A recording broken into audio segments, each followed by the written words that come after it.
ما من مولود يولد إلا وإبليس من الأبالسة بحضرته. يكون واحد من الأبالسة يكون حاضر في وقت ولادة المولود لابد. فإن علم الله أنه من شيعتنا، إن علم الله أن هذا المولود من شيعتنا حجبه من ذلك الشيطان، الله يحجبه من ذلك الشيطان، فلا يتمكن الشيطان من أن يطعن فيه أو يؤذيه.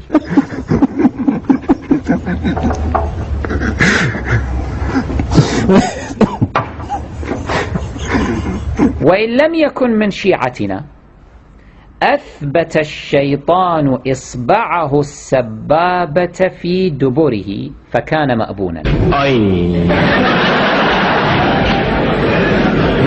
لقد قرصني الحنش، إن السم يجري في عروقي، لقد قتلتني هذه اللئيمة. إذا لم يكن من الشيعة الشيطان يجعل إصبعه في دبر هذا المولود حتى لما يشب لما يكبر يكون مأبونا، أي يكون منكوحا.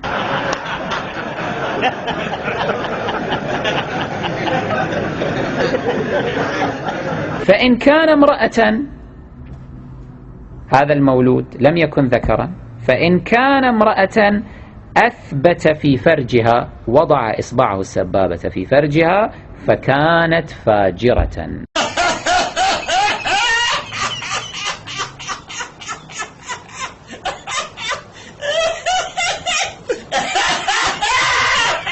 يقول الإمام عليه السلام: إن لم يكن من شيعتنا أثبت الشيطان إصبعه السبابة في دبره فكان مأبونا، فإن كان امرأة أثبت في فرجها فكانت فاجرة.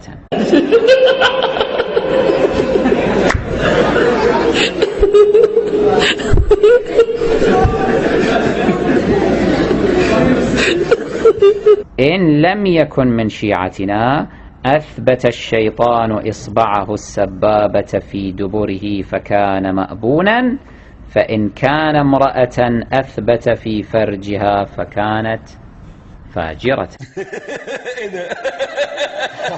انت شفت بيقول ايه؟ بيقول ايه يعني؟